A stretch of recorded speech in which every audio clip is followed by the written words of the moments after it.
విదేశాలలో చదవాలనేది మీ కోరిక, కానీ చాలా సందేహాలు. వీటన్నిటికీ ఫుల్ స్టాప్ పెట్టి మీ డ్రీమ్స్ ఫుల్ఫిల్ చేసుకోండి. Contact Videsh consults.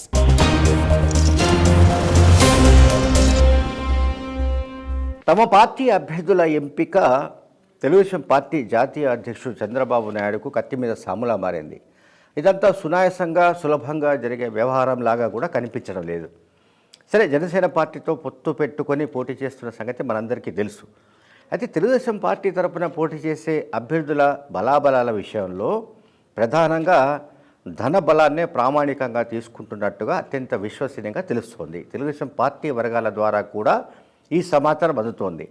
గతంలో సాధారణంగా అభ్యర్థుల ఎంపికకు ముందు, అంటే స్క్రీనింగ్కి ముందు జరిగే తంతు ఏంటంటే వాళ్ళ వెనుక ప్రజాదరణ ఎంత ఉంది, ప్రజల మద్దతు ఎంత ఉంది, అట్లాగే పార్టీ క్యాడర్లో సపోర్ట్ ఎంత ఉంది, సో మిగతా అంశాలు సామాజిక వర్గాల వారీగా ఉన్న సపోర్ట్ కావచ్చు, ఇతర అంశాలను ప్రాతిపదికగా తీసుకొని సెలెక్ట్ చేసేవారు. అయితే ఇప్పుడు ఈసారి 2024లో జరగబోయే ఎన్నికల్లో మాత్రం అభ్యర్థులకు సంబంధించి, అంటే అభ్యర్థులు ఎవరైతే ఆశాభావులు ఉంటారో వాళ్ళు చంద్రబాబు నాయుడు దగ్గరికి వెళ్ళినప్పుడు ఆయన కేటగిరికల్గా చెప్తున్నది ఏమిటంటే, మీ దగ్గర డబ్బు ఎంత ఉంది, మీరు ఎంత ఖర్చు పెట్టుకోగలరు. ఎందుకంటే అటువైపు వైసీపీ భారీగా ఖర్చు పెట్టే అవకాశాలు కనిపిస్తున్నాయి. మళ్ళీ అధికారంలోకి రావడానికి ఎన్ని కోట్లైనా కూడా డబ్బు వెదజల్లే అవకాశం ఉంటుంది.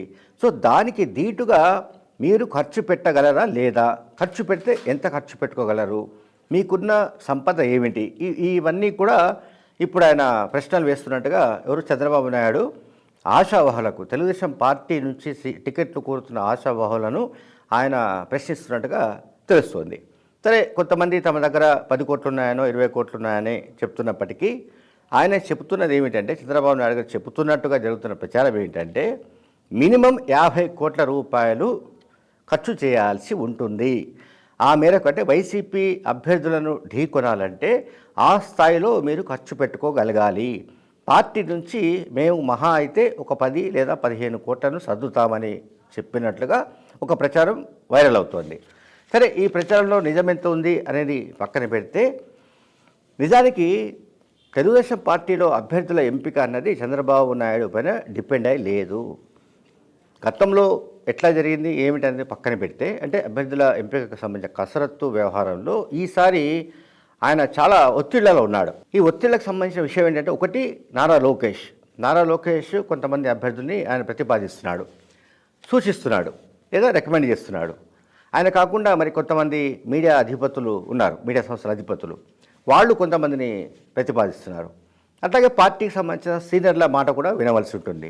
సో అంటే 3-4 రకాలుగా వస్తున్న ఒత్తిడి ఏవైతే ఉన్నాయో వీటన్నిటిపైన దృష్టిని కేంద్రీకరించి ఎవరైతే ఆశావహులు ఉన్నారో, ఎవరినైతే అభ్యర్థులుగా సెలెక్ట్ చేయాలని అనుకుంటున్నారో దానికి సంబంధించిన వడపోత జరిగి ఆ తర్వాత ఫైనల్ చేయవలసిన పరిస్థితులు నెలకొంటున్నాయి.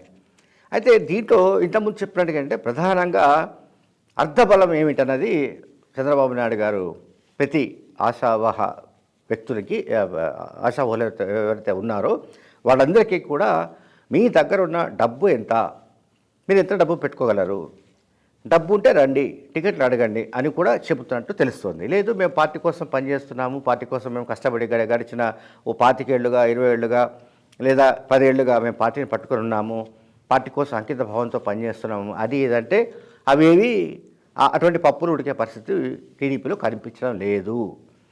తెలుగుదేశం పార్టీ నేను ముందే చెప్పినట్టుగా ప్రామాణికంగా తీసుకుంటుంది ఒకటే, అర్ధబలం, ధనబలం. అంటే సంపన్నులైన వారికే ఈసారి టికెట్లు దొరికే అవకాశం ఉన్నట్టు బేసిక్ లైన్ ఒకటి మనకు కనిపిస్తుంది. ఇప్పటికే మనకు తెలుసు, గుడివాడలో ఎన్ఆర్ఐను దింపడానికి సంబంధించిన రంగం పూర్తిగా సిద్ధమైంది, కొడాలి నాని పైన, వైసీపీ అభ్యర్థి పైన. అందువల్ల మిగతా చోట్ల కూడా ఆ స్థాయిలో ధనబలం ఉన్నవాళ్ళు, డబ్బు బాగా ఖర్చు పెట్టుకోగలిగిన వాళ్ళు, డబ్బు నీళ్లలాగా ప్రవహించినా కూడా భయపడని వాళ్ళు మాత్రమే రంగంలో దిగితే బాగుంటుందని, గట్టి పోటీని ఇవ్వగలమని, మ్యాజిక్ ఫిగర్ క్రాస్ చేసి అధికారం అంచున చేరుకోగలమని చంద్రబాబు నాయుడు గారు భావిస్తున్నట్టుగా మనకు తెలుస్తోంది. అంటే ఓవరాల్గా నేను చెప్పదలుచుకుంది ఏంటంటే, ఇప్పుడు వైసీపీ ఒక్కొక్క అభ్యర్థి, వైసీపీ తరపున పోటీ చేసే అభ్యర్థులు ఒక్కొక్కరు ఎంత ఖర్చు పెడతారు ఏమిటనేది పక్కన పెడితే, ఒక్కొక్కరు 50-60 కోట్ల రూపాయల వరకు కూడా వైసీపీ తరపున పోటీ చేసే అభ్యర్థులు పోటీ చేసే ఖర్చు పెట్టే అవకాశం ఉంది కనుక ఆ స్థాయిలో డబ్బున్న వాళ్ళకే మనం కూడా టికెట్ ఇవ్వడం బెటర్ అని చంద్రబాబు నాయుడు గారు ఆలోచిస్తున్నట్టుగా తెలుస్తుంది. గతంలో సాధారణంగా ఇది కులబలము, సామాజిక వర్గాల సమతూకం వగైరా ఇవి బ్యాలెన్సింగ్ అంతా చూసేవారు. బట్ ఇప్పుడేంటంటే కేవలం మనీ మనీ మనీ డబ్బు అవసరం ఉంది. అర్థబలం లేకపోతే ఎన్నికల్లో అసలు మనం పోటీకి నిలవడమే వృధా అని కూడా చంద్రబాబు నాయుడు గారు తమ పార్టీ టికెట్ కోరుతున్న ఆశావహులకు చెబుతున్నట్టుగా కూడా తెలుస్తోంది. Thank you very much.